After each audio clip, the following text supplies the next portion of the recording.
උපාය මාර්ගික දේශපාලනය කරන තමුන් වහන්සේලා අවසානයේ මේ රට බංකොලොත් රාජ්‍යයක් කළා. අධිකරණය තුල තමුන් වහන්සේලාගේ පවුලෙන් නම් පවා කියන මට්ටමට ආර්ථිකයේ බංකොලොත් වුණා.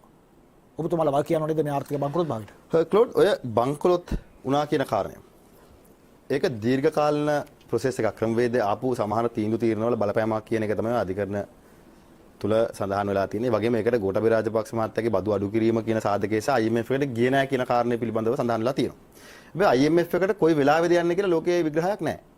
හැබැයි IMF එකත් එක්ක අපි නෙගෝෂিয়েට් කරා. බසිල් රාජපක්ෂ මහත්තයා මුදල් අමාත්‍යවරයා ඉන්න වෙලාවෙත් ඊට පෙර ඉඳන් IMF එකත් එක්ක අපි සාකච්ඡාමය මාර්ගයෙන් යම් කිසි එකකතාවයන් වල එකක වෙන්න අපි කටයුතු කරමු. මොකද IMF එකට මේ රට කීප වතාවක් ගිහිල්ලා තියෙනවා. හැබැයි ප්‍රශ්නේ මොකද්ද? අපි IMF එකට යන්නේ කොතනද? IMF එක අපි ඉල්ලන්නේ මොකද්ද? එහෙම නැත්නම් අපි IMF එක කියන හැම දෙයකම අද වගේ අනුගත වෙනවද? ඔකට උත්තර දෙන්න ඕනේ. හැබැයි එදා ගෝඨාභය රාජපක්ෂ ජනාධිපතිවරයාගේ ආණ්ඩුවේ දේශීය මොඩල් එක පිළිබඳව අපි විශ්වාස කරන්නේ. එදා තමයි ඉතිහාසයේ වැඩිම පොල්ලාසිත නිෂ්පාදන පිටරට යවලා ආදායම උත්පාදනය කරපු කාලේ තමයි ගෝඨාභය රාජපක්ෂ මහත්තයා කාලේ. කොයි කාලේද? 2020 2021 2022 කාල සීමාව ඇතුළත අරුණ පෙරණ්ඩු. නමුත් අර්බුදේ එන්නේ 2019. 19 අර්බුදයට තමයි මම කියන්නේ. 19 ආපු අර්බුදයට අපි මුණ දෙන්න එපා. 19 ආණ්ඩුව ගත්තා. 19 නෙමෙයි අර්බුදය අතරම ලංකාවේ පටන් ගත්තේ 2015. 2015 යහපාලන ආණ්ඩුව ආවම යහපාලන ආණ්ඩුව ඇවිල්ලා සියලුම සංවර්ධන යෝජනා ක්‍රම ටික නැවතුවා. කොළඹ වරාය නගරය අද වෙනකොට දකුණු ආසියාවේ ප්‍රධාන ආර්ථික කේන්ද්‍රස්ථාන බවට පත් වෙන්න ඕනේ තැන.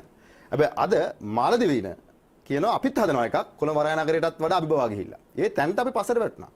ඇයි 2015 ගත්ත දේශපාලනික තීන්දුවේ පරිගැනීම වෙන්න පුළුවන්. දූෂණ මර්ධන කමිටුවක් කියලා අරලිගා මන්දිරය දාගත්තා. මහ බැංකු මංකොල්ල පිළිබඳ සාකච්ඡාවක් යනවා. ඒව ගැන මම දීර්ඝ වශයෙන් කියන්න යන්නේ නැහැ ඉතිහාසය. හැබැයි 2015 ඔබතුමා කියන විදිහට ඒ යහපාලන ආණ්ඩුව සංවර්ධන ව්‍යාපෘති නතර කළා යම් අර්බුදයක් නිර්මාණය වුණා නම් ඔවුන් 2016 දී ඒ අර්බුදයේ තේරුම් අරගෙන ඔවුන් 2016 දී IMF එකට ගියා. ඒ ගිහිලා 16 වෙනි වාරකය ලබා ගැනීමට කටයුතු කළා. 2019 දී 3 වෙනි වාරකය ලබා දීමට ලෑස්ති වෙයි තමයි ආණ්ඩු පෙරලියක් ඇති වෙන්නේ. හැබැයි ඔබතුමාලගේ රජයේ ගෝඨාභය රාජපක්ෂ මහතාගේ ලේකම්වරයා PB ජයසුන්දර මහතා IMF එකට යන්න දුන්නේ නැහැ. එදා ප්‍රතික්ෂේප කළා. මේක තමයි අර්බුදයේ මූලික අවස්ථාව. IMF එකෙන් අපි බලාපොරොත්තු වෙන්නේ මොකද්ද? සහනයක්? සහනයක්ද රීස්ට්‍රක්චරින් එකක්ද? රීස්ට්‍රක්චරින් කරන්නේ ඇයි? සහනයක් සඳහා IMF එක නෑ. ඔතන වරද කරලා තියෙන්නේ. අපි හිතනවා IMF එක කියන්නේ බැංකුවක් කියලා නෑ. IMF එක තුල යම් ක්‍රමවේදයක් තියෙනවා රාජ්‍යපාලනයට ගයිඩ්ලයින් එකක්. හැබැයි ගෝඨාභය රාජපක්ෂගේ ආණ්ඩුවේ ගයිඩ්ලයින් එක අපි අනුගමනය කරේ නැද්ද? අපි රාජ්‍ය වේදන් අඩු කරේ නැද්ද? අපි කැබිනට් එක අඩු කරේ නැද්ද? ඔබතුමාලා බදු අඩු කළා. බදු අඩු කරා. ඉතින් ඒකෙන් රාජ්‍ය ආදායම වැටුණානේ. ඒ බදු අඩු එහෙනම් අද බදු වැඩි කරා කියලා කර්මාන්තශාලාවක් වහලා ගිහලා තියෙන්නේ. නෑ කර්මාන්තශාලාව වහන්න වෙනම ප්‍රශ්නයක් තියෙනවා. නෑ කර්මාන්තශාලාව වැහෙන්න එක හේතුවක් ලෝ නිෂ්පාදන පිරිවැය වැඩි වීම. ඇයි අපි බදු අඩු කරේ? අපි බදු අඩු කරේ ට්‍රෙෂරිස් කරන්න නෙවෙයි. ඒක තේරුම් ගන්න. අපි බදු අඩු කරේ මේ රටේ කර්මාන්ත වලට සහ කුඩා මධ්‍ය පරිමාණ ව්‍යාපාරිකයට සහ පුරවැසියට තියෙන ආර්ථික පීඩනය වම කරන්න. අනිත් කොවිඩ් වසංගතය ඇතුලේ සමස්ත ආර්ථිකය මාතුරුවන් පිට යන ගමන් මම හිතන්නවා. මම වගේ මාතු කරනවා. සමස්ත ආර්ථිකය ඇතුලේ කොවිඩ්-19 වසංගතයත් එක්ක ආර්ථික ක්‍රියාදාමයක් ලංකාවේ සිද්ධ වුණේ නැහැ. හැබැයි අපිට වගකීමක් තිබ්බා කර්මාන්ත වැහෙන්න දෙන්නේ නැතුව ආරක්ෂා කරගන්න. අපි බදු පිට බදු ගැහුවා නම්, අපි විදුලි බිල වැඩි කරා නම් කොවිඩ් වසංගතය ඇතුලේ අපි ඔය කියන විදිහට ඉම්පෝට් ටැක්ස් එක, එක්ස්පෝට් ටැක්ස් එක, අර ටැක්ස් එක, මේ ටැක්ස් එක කියලා ගහගෙන ගියා නම් නෙක්ස්ට් කටුනායක වෙච්ච කර්මාන්තශාලා අද නෙවෙයි වැහෙන්නේ. ලෝඩ් අපි කොවිඩ් වසංගතයේ වෙලා මම මේ කැම්පේන් එක ලීඩ් කරේ ශවන් සිල්වා ජනරල් ශවන් සිල්වා ඇතුළු ඒ සමස්ත සෞඛ්‍ය අමාත්‍යාංශ පරිත්‍යාග අමාත්‍යවරිය ඇතුළු කණ්ඩායමක මන්ත්‍රීවරයෙක් අමාත්‍යවරයෙක් විදිහට කමිටුවේ අපි හැම කර්මාන්තශාලාවකටම ගිහිල්ලා වැක්සින් එක දුන්නා නිකන් 1 2 3. ඇයි ඊට පස්සේ අපේ එක්ස්පෝර්ට් මාකට් වැඩි වුණේ? ඇයි අපි ඊට පස්සේ අපේ ටූරිසම් වැඩි වුණේ? සංචාරක ව්‍යාපාරය වැඩි වුණේ ඇයි? ලෝකයේ දෙවනියටම කොවිඩ් හොඳටම කර්මනා කරපු රට බවට අපිපත් වුණා. ඔය කියන අරගලයක් ඇවිල්ලා පැය 16 ලයිට් කැපෙනකොටත් 1,06,000ක් ලංකාවට සංචාරකයෝ ආවා. ඇයි අපිට ස්ට්‍රැටජි එකක් තිබ්බා මේ හැම ක්ෂේත්‍රයක් තුළම ආදායම උත්පාදනය කරන්න. අන්න ඒ ස්ට්‍රක්චර් එක ඇතුලේ, ඒ වැඩපිළිවෙල ඇතුලේ තමයි අපි IMF එකත් එක්ක සාකච්ඡාවට ගියේ. එහෙම නැත්නම් අපි IMF එකට අධික වනවන ගියොත් දැන් මේ අධයන් උත්සාහ කරනවා වගේ IMF කියන හැම එකටම yes sir thank you කියලා එන්න වෙනවා. හැබැයි හොකට හොඳම උත්තරේ දුන්නේ මම නෙවෙයි. හොඳම විග්‍රහය දුන්නේ අනුර කුමාර දිසානායක වර්තමාන ජනාධිපතිවරයා මැතිවරණයට කලින් අවසාන ඡන්දම රැස්වීමේ ජනාධිපතිවරණයට පස්සේ පාර්ලිමේන්තුවේ. හොඳයි. ඔබතුමා කියන්නේ ජනාධිපතිතුමා ඒ ආකාරයේ උත්තරයක් දුන්නා නම් ඔබතුමාලට සහතිකයක් දුන්නා නම් අපි බලමු අලි සබ්රි ඇමතිතුමා මුදල් ඇමතිවරයා විදිහට පාර්ලිමේන්තුවේ කළ කතාව. ලංකාව නිදහසෙන් පසුව මුහුණ දෙන බරපතලම ආර්ථික අර්බුදයට අපි මුහුණ දෙමින් සිටිනවා. කවුද කියලා තිබුණා ඊයේ පෙරේද මම දැක්කා ඒක වෙබ් අඩවියක මම කිව්වයි කියලා මාසෙකින් ප්‍රශ්නේ විසඳනවා කියලා.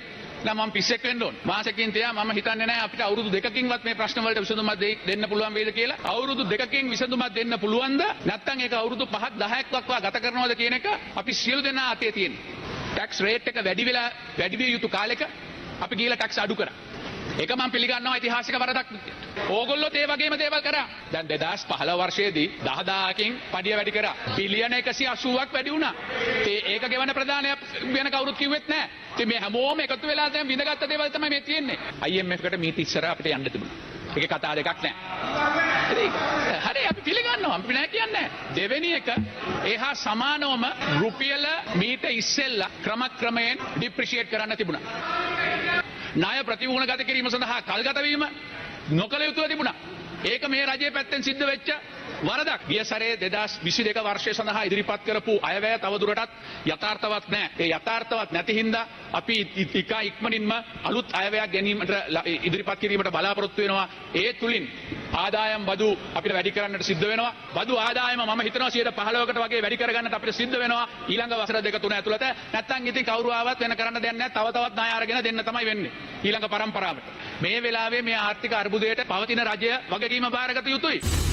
රතුයිර කාලීන දේශපාලන සංවාදය. පවතින රජය කියලා එතුමා අදහස් කළේ ගෝඨාභය රාජපක්ෂ මැතිතුමාගේ රජය. එතුමාගේ මුදල් ඇමතිවරයා. බැසිල් රාජපක්ෂ මැතිතුමා ඉවත් වුණාට පස්සේ මුදල් ඇමතිවරයා බවට පත් වුණේ අලි සබ්රියා මැතිතුමා. ක්ලෝඩ් එකේ විග්‍රහයක් තියෙනවා. විග්‍රහ දෙකක් තියෙනවානේ. දැන් ඕකම අපි කියමුකෝ අපි කලින් IMF එකට ගිහලා බදු වැඩි කළා කොවිඩ් වෙලාවෙ මේක කර්මාන්ත බදු වැඩි කරන්න අවශ්‍ය නැහැ නේ. ඔබතුමාලා හිතනවා IMF ගියාම බදු වැඩි කරන්න ඕනේ. බදු වැඩි කරන්න සිද්ධ වුණේ අපි ඍණ ආර්ථිකයට ගිහිලා බංකොලොත් වෙච්ච නිසා. ආදායම් මාර්ග නැති හින්දා. හැබැයි ඔබතුමාලා IMF එකෙන් කියන්නේ රාජ්‍ය ආදායම වැඩි කරන්න කියලා. හැබැයි රාජ්‍ය ආදායම වැඩි කරන්න අපේ රටේ තියෙන මේ තියෙන අපේ රටේ මේ තියෙන ක්‍රමවේදී අනුකූලව තියෙන ලේසිම පහසුම හැම ආණ්ඩුවක්ම යන්නේ බදු වලට. එහෙම නැත්නම් මේ එක්ස්පෝර්ට් වැඩි කරලා රාජ්‍ය ආදායම වැඩි කරන්න අපේ ආණ්ඩුව මහන්සි වෙන්නේ නැහැ. මයිකයි කිව්වේ ගෝඨාභය රාජපක්ෂ උත්සාහ කරේ එතන. පිත්තර වලින් අපි ස්වයංපෝෂිතයි, බඩේරිඟු වලින් ස්වයංපෝෂිතයි, හාල් වලින් ස්වයංපෝෂිතයි, කුකුල් මස් වලින් ස්වයංපෝෂිතයි, ලුණු වලින් ස්වයංපෝෂිතයි.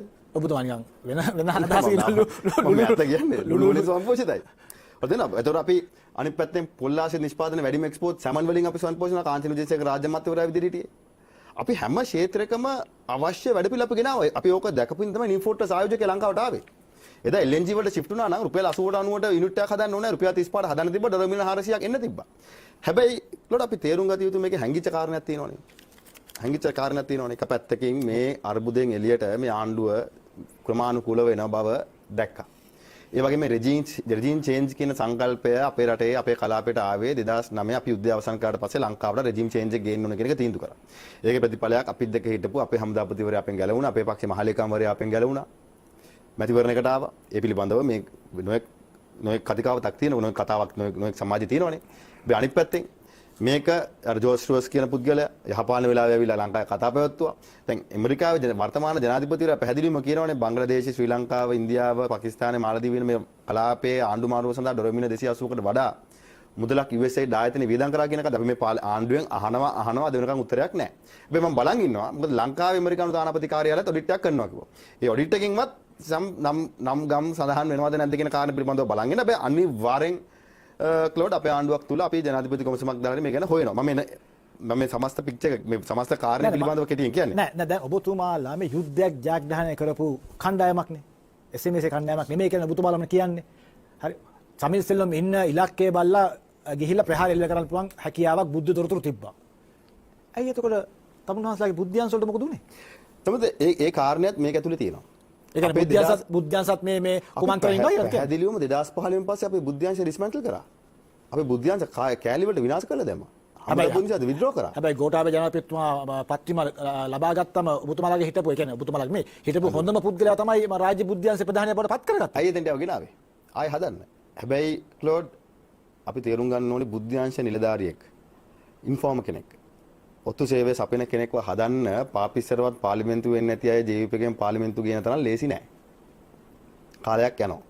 2015 වෙනකොට අපේ රට ශක්තිමත්ම බුද්ධ්‍යංශයක් අපිට තිබ්බේ. ඒක දුර්වල කරා. ඒක ප්‍රතිඵලය පාස්කුද ප්‍රහාරය. රාජ්‍ය ආන්ත්‍රණය කඩන් වැටෙන තැනට මේක පරිවර්තනය වුණා අවසානයේ. මේ ඩිස්මැන්ටල් මේ බුද්ධ්‍යංශ සහ රාජ්‍ය ආන්ත්‍රණය කඩාගෙන වැට්ටුවා. අදට බලන්න අදටත් මේ ආණ්ඩුව ඉහළ පෙළේ ප්‍රධාන රාජ්‍ය නිලධාරීන්ට ගහන ගැහිල්ල. ඒකේ අවසාන ප්‍රතිඵලය මොකද්ද? රාජ්‍යාන්ත්‍රණය කඩාගෙන වැටෙනවා. රාජ්‍යාන්ත්‍රණය කඩන් වැටෙනකොට මේක දුවන්න බැරි තැනකට පරිවර්තනය වෙනවා. ආය යන්නේ අර 2015 20 19 අතර සීමාව තුල ඒ අරන් ආපු පරිපාලන ව්‍යුහය ඇතුළෙම තමයි මේ ආණ්ඩුවත් යන්නේ. ඒ හින්දා රෙජිම් චේන්ජ් නැත්නම් ආණ්ඩු මාරුව බටහිරට ගැති ආණ්ඩුවක් ගේන්න ඕන කියන තැන ඒ කුමන්ත්‍රණය දිගටම ක්‍රියාත්මක වුණා.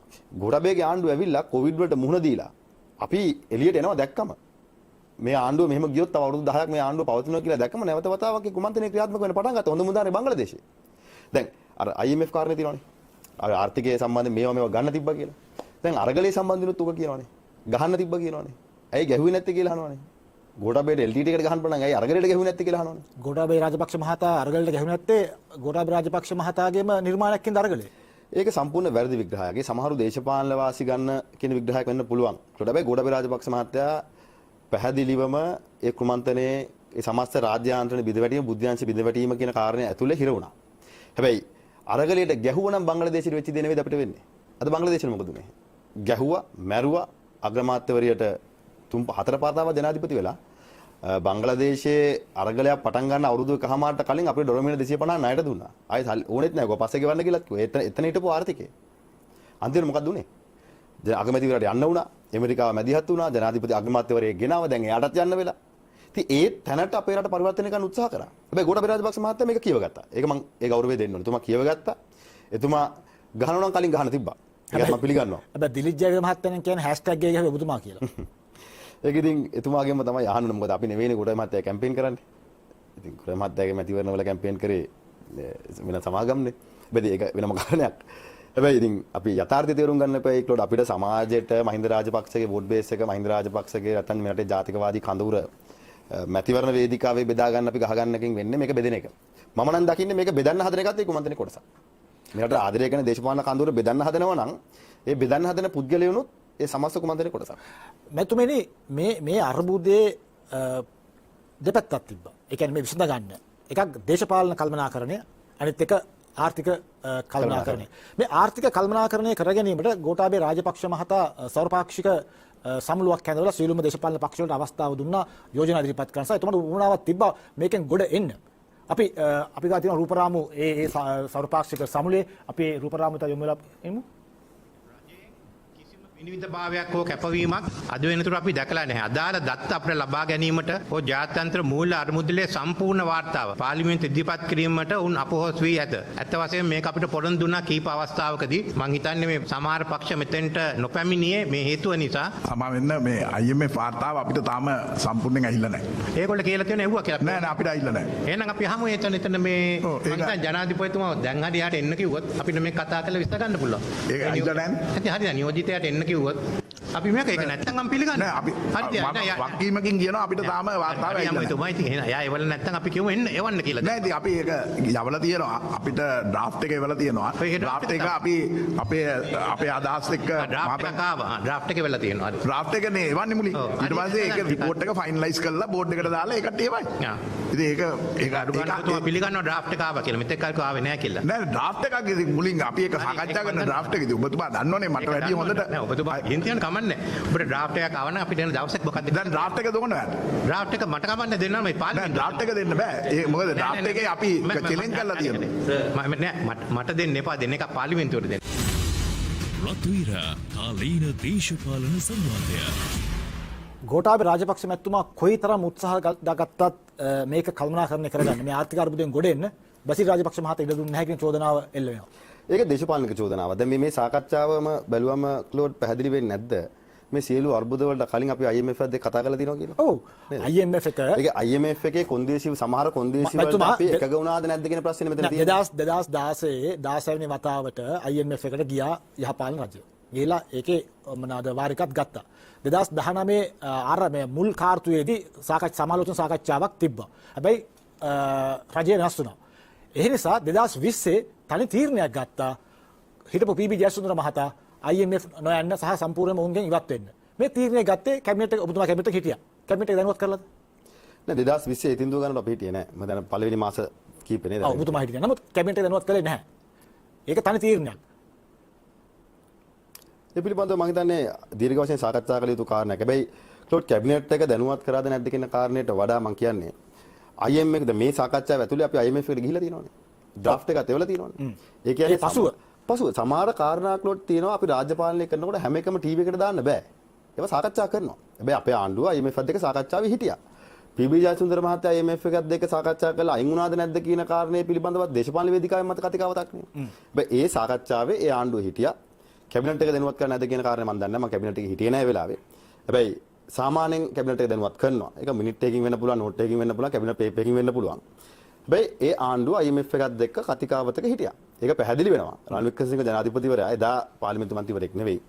එදා එතුමා ඒ ඩ්‍රාෆ්ට් එක පිළිබඳව අහනවා කියන්නෙම අර කවුරු විපක්ෂය කිව්වත් IMF එකට අපි ගියේ නැහැ කියලා අපේ ආණ්ඩුවත් IMF එකත් දෙක යම් සාකච්ඡාවක හිටියා. හැබැයි වෙනසක් තියෙනවා. ඒ මොකද අපි සමහර ටර්ම්ස් දුන්නා. අපේ රෙවෙනියු ටාගට් එකක් අපි දුන්නා. අපි ටුවරිසම් ටාගට් එකක් අපි දුන්නා. අපි එක්ස්පෝර්ට් ටාගට් එකක් අපි දුන්නා. අපේ නිෂ්පාදන අර මම උදාහරණ කිහිපයක් ඉස්සෙල්ලත් කිව්වා. ඉතින් මම ආයෙ කියාගෙන යන්නේ නැහැ. කාලිතුරු කරගන්න. ඒ නිෂ්පාදන වලින් විදේශ ශ්‍රමිකයන් පිටරට යවන කාරණේ පිළිබඳව ඉඳන් මේ නිෂ්පාදන ආර්ථිකයේ අපි ටාගට් එකක් දුන්නා. අපි ඉම්පෝර්ට් අඩු කරන්න. අපි මේ ලුණු පිටින් ගේන එක නෙවෙයි මෙතන ප්‍රශ්නේ. ලංකාවේ ලේවාය තියලා හදන්න බෑ කියන එක තකියම එක. ඒක වෙනම කාරණයක් නේ. ආණ්ඩුව වෙනවා කියා වෙනම කාරණයක්. හැබැයි ඩොලර් ඉතුරු කර ගැනීම කියන කාරණේදී ලංකාවේ බිත්තරේ නිෂ්පාදනය දැන් මේ ආණ්ඩුවල බිත්තර පිටරටින් ගෙනාවනේ. බිත්තර පිටරටින් ගෙනාවා. හැබැයි මේ කාරණාවලදී අපි IMF එක හෝ වෙනත් සංවිධානයක් එක්ක කතා කරනකොට අපේ ටාගට්ස් නේ අපි දෙන්නේ. අපේ වැඩපිළිවෙල. ඉතින් අපි වැඩපිළිවෙලක් එක සාකච්ඡා කරා. එහෙම නැතු අපි අත් දෙක වනවන IMF එකට ගිහලා කිව්වේ නෑ අපිට වල කියන ඕන එකට අපි එකක වෙන්නම් එන්න කියන තැන අපි හිටියේ නෑ. ඒකම පිළිගන්නවා. එහෙනම් අපි බදු අඩු කරනවා කියන කාරණේදීත් අපි පීරියඩිකල් ප්ලෑන් එකක් දුන්නා බදු වැඩි කිරීම සඳහා. ආර්ථිකයේ ගොඩ එනකොට ආර්ථිකයේ යම් ඉසවීමක් එනකොට මිනිසුන්ගේ ආදායම් වැඩි වෙනකොට අපි යම් බදු ප්‍රමාණයක් වැඩි කරමු. ඒ වගේම ඩිජිටලයිසේෂන් නැත්නම් ඩිජිටල් ව්‍යාපෘතිය හරහා බදු ගෙවන ප්‍රමාණය වැඩි කරමු. බදු ප්‍රතිශතය නෙවෙයි. දැන් අද අපි කරන්නේ මේ ආණ්ඩුව කරන්නේ මොකද්ද? බදු ගෙවන කෙනා තව වැඩියෙන් ගෙවන්න ඕනේ. හැබැයි නොගෙනම ගෙවන්න ඕනෙම නැහැ. හැබැයි ප්‍රතිශත බදු ගෙවන ප්‍රතිශතය වැඩි කරනවා. ඔබට මතක ඇති ඒ වෙලාවේ UID එක අපි ඩිජිටල් කාඩ් ID එකට මම ගිහලා MOU ගස්සම් කරේ. තාක්ෂණ අමාත්‍යවරයා විදියට. අද වෙනකන් ටෙන්ඩර් එක ඉස්සරහට ගියේ නැහැ. ඉතින් මේ කාරණා එක්ක අපි IMF එක වෙන්න පුළුවන් අනිත් ආයතන එක්ක අපි රෙවෙනියු ටාගට් එකක් දුන්නා. අපි ප්ලෑන් එකක් දුන්නා. හැබැයි අද තියෙන ප්‍රශ්නේ මොකද්ද? අද මේ ආණ්ඩුව ප්ලෑන් එකක් නැතුව ටාගට් එකක් නැතුව අත් දෙක වනවන IMF එකත් එක්ක සාකච්ඡා කරනවා. අවසාන ප්‍රතිඵලය මොකද්ද? IMF එක කියන හැම දෙයකටම මේ ආණ්ඩුව හා කියනවා.